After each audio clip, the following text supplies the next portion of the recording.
শীঘ্রই অসমে শুরু হচ্ছে উচ্ছেদ অভিযান। আগামী 9 ও 10 ডিসেম্বর গোয়ালপাড়ার দহিকটা বনাঞ্চলে চলবে প্রশাসনের বুলডোজার। ফেসবুক লাইভে একথা জানান মুখ্যমন্ত্রী ডক্টর হিমন্ত বিশ্ব শর্মা। তিনি বলেন, সরকারের উপর চাপ সৃষ্টি করে উচ্ছেদ বন্ধ করা যাবে না। বহুতে ভাবিছিল উচ্ছেদ বন্ধ হয়ে যাব নেকি। হিমন্ত বিশ্ব শৰ্মাৰ ওপৰত আমি ইমান দবাও আনিছো, আমি তেওঁক মানসিকভাৱে ইমান ব্যতিব্যস্ত কৰি দিছো, উচ্ছেদ কৰাৰ তেওঁৰ আৰু সাহস নাথাকিব। চিন্তা কৰাটো ভুল নাছিল, নেপাল বনোৱাৰ ষড়যন্ত্ৰটোও ভুল নাছিল। কিন্তু আপোনালোকক মই জনাব খুজিছো যে আপোনালোকক মই সন্তুষ্ট কৰিব নোৱাৰিলো।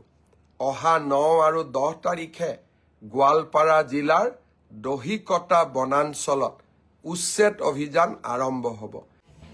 ফেসবুক লাইভে মুখ্যমন্ত্রী আরও জানান, যতদিন তিনি ক্ষমতায় আছেন ততদিন অসম নেপাল হবে না।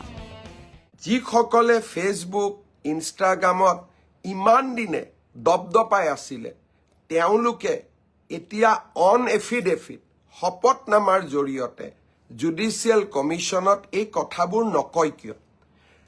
ই জুবিনৰ প্ৰতি শ্ৰদ্ধাঞ্জলি আছিলে নে অসমক নেপাল বনোৱাৰ ষড়যন্ত্ৰ আছিলে?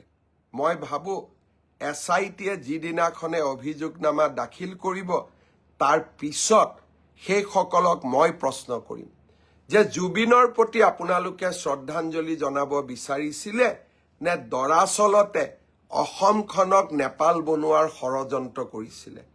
এটা কথা লগত কৈ থওঁ, যিদিনাখনলৈকে মই অসমৰ মুখ্যমন্ত্ৰী হৈ আছো, কোনেও অসমক নেপাল বনাব নোৱাৰে। অসম অসম হয়ে থাকিব। জুবিন ইস্যুতে অনেকটাই চাপে ছিল হিমন্ত সরকার। মুখ্যমন্ত্রী নিজেও সে কথা স্বীকার করেছেন।